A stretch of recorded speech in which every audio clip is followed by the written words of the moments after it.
Today we're going to talk about rip currents, just a really quick video. Hello, I'm the dynamic investor from Morecambe Bay. We're not in Morecambe Bay today, we're at Walney, well we are actually, we're on the other side of Morecambe Bay, and we're at Walney Island, which is just near Barrow. And so the plan was for me to come and have a dip today at Walney Island, but it's forecast rain, which that bit doesn't bother me. But what does bother me is that the sea looks a tiny bit rough. So if I do have a dip, it'll just be near the shoreline here. It won't be swimming out and doing any distance or anything. Okay, so if you like the videos, please click the button below and subscribe. Today we're going to talk about rip currents, just a really quick video, and it might give you some information that doesn't necessarily be released on the Facebook groups or whatever about rip currents. So what are rip currents? Well, there isn't a definitive answer to that, but what causes them is the sheer volume of water coming into the shore, and it has to go somewhere, and so it creates a channel, sometimes a narrow channel, sometimes a wide one, where the water is running back out at quite a speed with a lot of strength. At some points they can run at 1 to 2 miles an hour, that's the average, but on very strong tides, on very strong rough water like this, it will be 4 to 5 miles an hour. So how you can recognise a rip current? So if you're coming down to the beach from a cliff perspective, higher above, you will see that there will be breaking waves, and then a section of water where the waves aren't breaking onto the shoreline, and then breaking waves.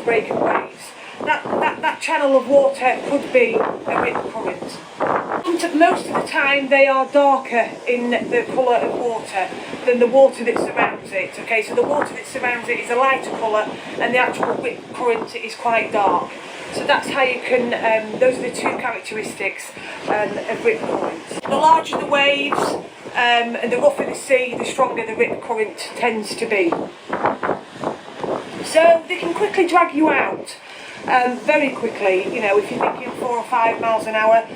And what happens is that it's at its strongest at the shoreline. It's at its strongest right at the shoreline, and then 100 metres, 200 metres, the strength of the rip current is lessening, and it's at its weakest point, out to sea.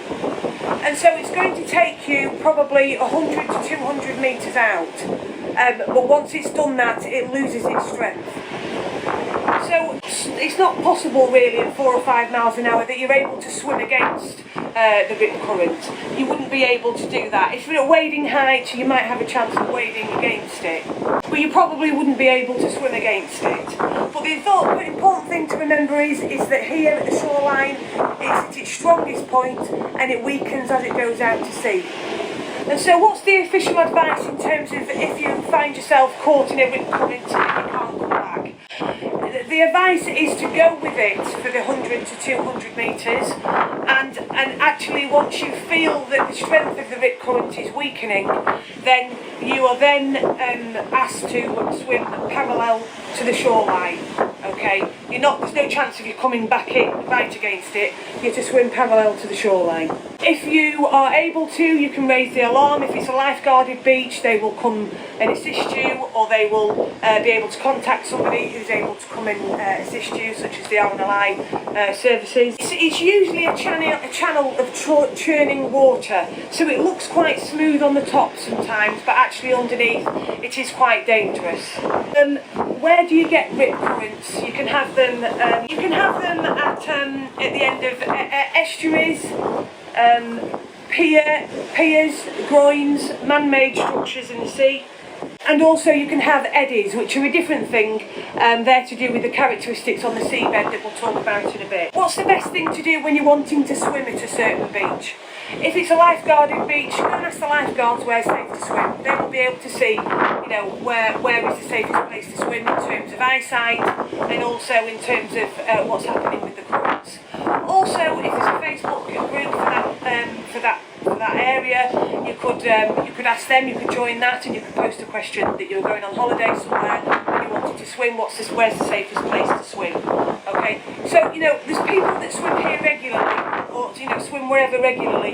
They are the best people to ask in terms of safety, and also the official people, such as the RNLI lifeguards. In terms of eddies, sometimes or whirlpools, they're usually to do with characteristics of the seabed. So it's about what's underneath the sea. So if there's deep channels, or if there's a crop of rocks underneath the water, that will cause the water to churn in different directions.